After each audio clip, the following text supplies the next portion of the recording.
Hi, I'm Pazi D with the Pazi Group Real Estate Advisors, and thank you for checking out our video blog. Today I want to talk to you about what's going on in the market. I get the question all the time, and it's pretty much the same thing all the time. How's the market? What's happening in the market? Where are we at? So we're going to answer that for you today. Stay tuned.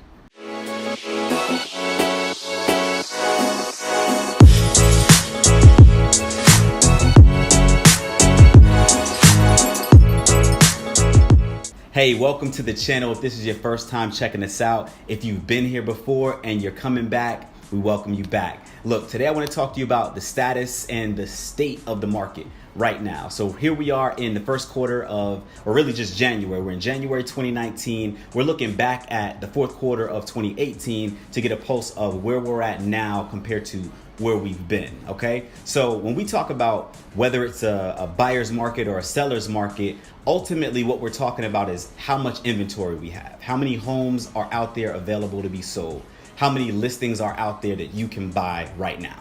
Okay, so you've probably heard that we've been in a shortage for a while, and honestly, it hasn't changed much. So when we're at 6 months of inventory or above, then that means we're in a buyer's market. When we're at 6 months of inventory or below, that means we're in a seller's market.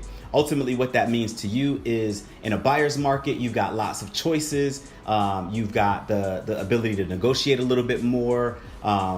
And it's a little bit favored toward the buyer. In a seller's market, it's reversed. So with that, we have less inventory, fewer choices. We've got, higher median sales price. So there are a few stats that we like to go by. And what we do is every year we hire a statistician that will compile the information from our local MLS so that we can deliver it to you. All right. So the first thing I want to talk to you about is just sales overall, right? So sales overall are down 1.4% when we compare quarter four 2018 to quarter four 2017. All right. Sales are down just a little bit, and really it's pretty simple when you look at the question of why. That's the first thing that people will ask me is, well, why are sales down? Well, we don't have anything to sell. There's, just not much inventory out there for us to be able to sell. So that's something to keep in mind. Fewer choices, like I mentioned, and that's going to ultimately lead to a lower impact in number of sales. All right, the next thing that we want to look at is the median sales price. So the median sales price is actually up. It's up 7% year over year from Q4 2018 to Q4 2017. The average price is up. So prices are higher. It's just that there aren't very many houses out there available for you. So something to keep in mind. All right, next is the percentage of sale price to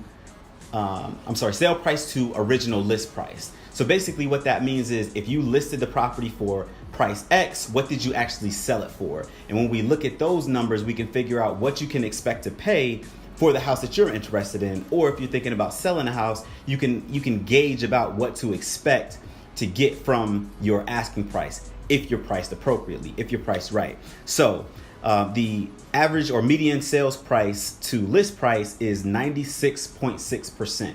Now, of course, that takes into consideration properties that actually sold. We got to keep in mind that not every house sells. Only about 35% of properties that get listed on the market actually will sell. And of those properties, this is what we're looking at. 96.6% is what you can expect. So price the property right, and you can expect to sell it at 96.6% of your list price. All right. Next is price reductions. So price reductions are quite a bit higher. They were quite a bit higher in Q4 2018, and I believe that's because buyers are kind of tired of paying just the price tag that the sellers are throwing out there. Because we had seen such low inventory, sellers were able to kind of throw a price out there and just hope for the best and get it.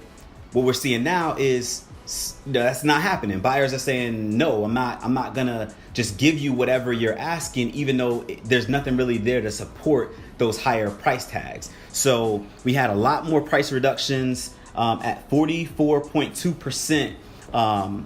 Of the properties had to have a price reduction in Q4 of 2018, and that's up 1.7% compared to the year before. So that's something to really think about, right? And if that's going to continue to trend upward, then that's something to really, really focus on. Sellers, you cannot just throw a price out there that's just pie in the sky. We got to be realistic when we're pricing our our houses. All right. So next and final thing that I want to talk to you about is days on market. Days on market is another really key indicator because that lets you know how quickly properties are turning. Right now, our days on market is actually down 10% from last year. So it went down to 36 days on market. That means when a property is priced right, you can expect it to sell in just about a month.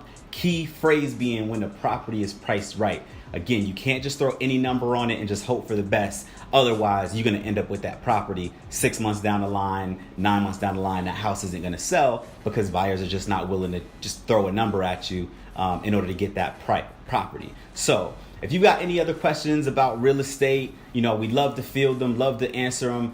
Feel free to give us a call or shoot me an email. You can reach me directly by sending an email to pazi@pazirealestate.com. We love all of the responses that we've been getting. If you got any questions, don't hesitate to send me a note. All right. God bless you, and I look forward to talking to you.